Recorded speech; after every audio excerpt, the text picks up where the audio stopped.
Hi everyone, welcome to the Highlights from Ukraine podcast, your daily audio summary of the latest news reported in the Ukrainian media. My name is Artem, and here is the news. For 432 days, Ukraine stands strong against the forces of the Russian invasion. Over the past 5 months, Russia has lost more than 100,000 soldiers in the Bakhmut front, including more than 20,000 killed in battle, almost half of whom are Wagner Group soldiers, reports Ukrainska Pravda. According to the White House National Security spokesperson John Kirby, this data is confirmed by US intelligence. Russia has exhausted its military stockpiles and its armed forces. He emphasized that Russia's attempt to attack Donbas through Bakhmut failed. Moscow was unable to capture any real strategically important territory. He added that the Russian successes in the city of Bakhmut were achieved through a terrible cost, and Ukraine's defenses in this area remain strong. According to Kirby, the number of casualties was 3 times the number of American casualties in the Guadalcanal campaign during World War II. CBS News informs that 2 Canadian volunteers who served in the Ukrainian International Legion were killed by artillery fire on April 26 while participating in a combat operation with a group of Ukrainian troops to maintain a key supply route to Bakhmut, reports NVUA. Canadian citizens 27-year-old Kyle Porter from Calgary and 21-year-old Kol Zelenko from St. Catharines, along with at least 3 other Ukrainian soldiers, took cover in a fortified bunker, but he was hit directly. All were killed, a military commander told CBC News. It is noted that Porter and Zelenko previously served in the Canadian Armed Forces and retired before coming to Ukraine. According to the publication, Zelenko's body was found and brought to Kharkiv, and Porter's body is still being sought. They are the 4th and 5th Canadians killed in this war.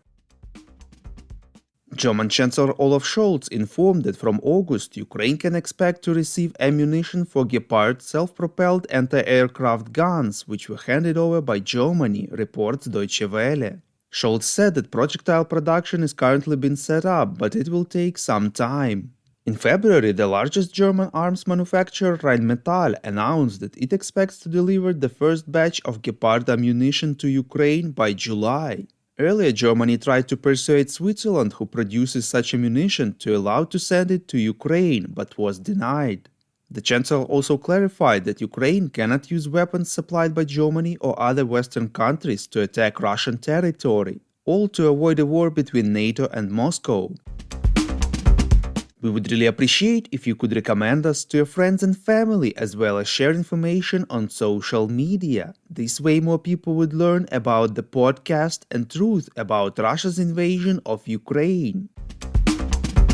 A train carrying fuel was derailed as a result of a track explosion in Russia's Bryansk Oblast, which borders Ukraine, reports Ukrainska Pravda. According to the local authorities, an explosive device detonated at the Bryansk-Unecha railway line. No one was injured, but traffic on this section of the railway stopped. Russian media Baza reports that the 60-wagon train was loaded with oil products and lumber. It is reported that 7 or 8 wagons caught fire. According to the Belaruski Hayun monitoring project, the railway connection between the Belarusian city of Gomel and Russia has been disrupted. President of Ukraine Volodymyr Zelensky informed in his evening video address that he had a phone call with Prime Minister of Canada Justin Trudeau. The president thanked Trudeau for the continued support of Ukraine. According to Zelensky, Ukraine and Canada are preparing a program of long-term defense cooperation.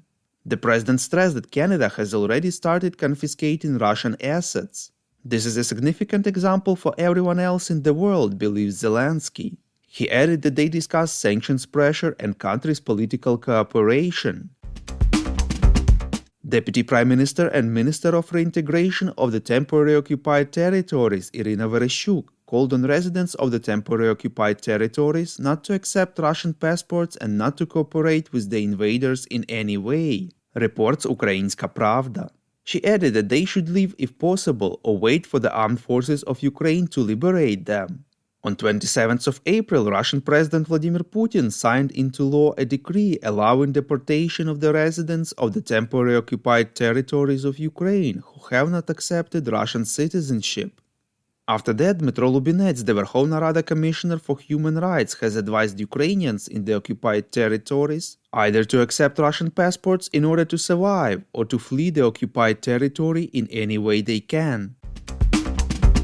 The Highlights from Ukraine podcast is a commercial initiative of just two people, and we need your help to grow. Share information about the podcast, rate us in the app, subscribe to our Patreon. With your support, we are getting better.